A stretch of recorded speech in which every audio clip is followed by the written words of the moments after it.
নমস্কার বন্ধুরা, বাংলা বার্তায় আপনাদের স্বাগত।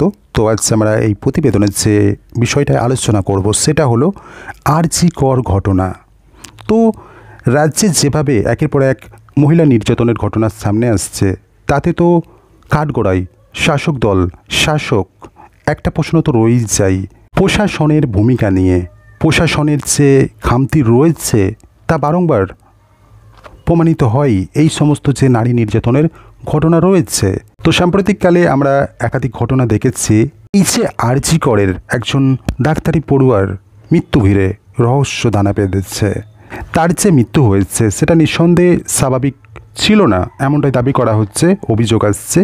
তো এক্ষেত্রে তার মৃত্যুর যে রহস্য, অ্যাকচুয়াল যে কারণ বা তার মৃত্যু যে স্বাভাবিক কারণে ঘটেনি বা তাকে যে ধর্ষণ করে খুন করা হয়েছে, এই অভিযোগটা বারংবার উঠেছে এবং সেই অভিযোগের ভিত্তিতেই গ্রেপ্তার হয়েছেন একজন সিভিক ভলেন্টিয়ার। তো আরজি কর কাণ্ডের যে সিভিক ভলেন্টিয়ারকে গ্রেপ্তার করা হয়েছে, সে এক পুলিশ আধিকারিকের অত্যন্ত ঘনিষ্ঠ এবং তার দাপটও নাকি চলতো খুব। তো বিরোধীদের থেকে এমনটা বারবার দাবি উঠে এসেছে। এই ঘটনার প্রতিবাদে বিজেপির পক্ষ থেকে মোমবাতি মিছিল করে প্রতিবাদ জানানো হয়েছে। তবে বিরোধীদের পক্ষ থেকে কিন্তু এমন একটা অভিযোগ বারংবার করা হচ্ছে, রাজ্যের প্রশাসনকে কেউ মানছে না।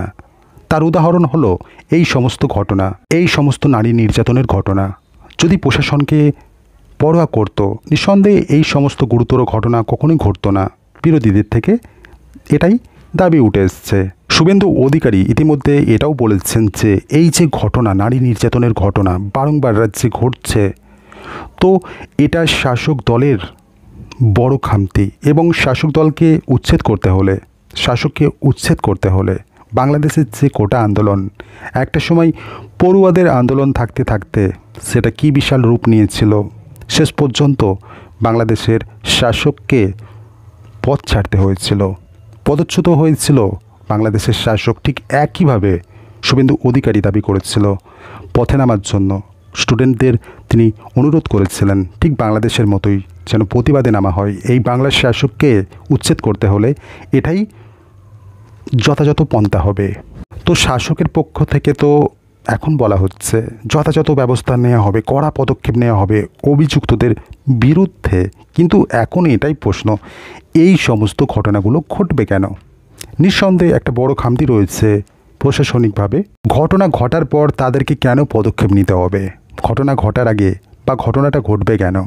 প্রশাসনিকভাবে যদি তেমন পরিকাঠামো থাকে বা খামতি যদি না থেকে থাকে, নিঃসন্দেহে এই ঘটনাগুলো ঘটতো না। নিঃসন্দেহে শাসকের খামতি রয়েছে, সেই জন্যই এই ঘটনাগুলো ঘটছে, এমনও অভিযোগ তোলা হচ্ছে। তো এই ঘটনায় সিবিআই তদন্তেরও দাবি তোলা হয়েছে।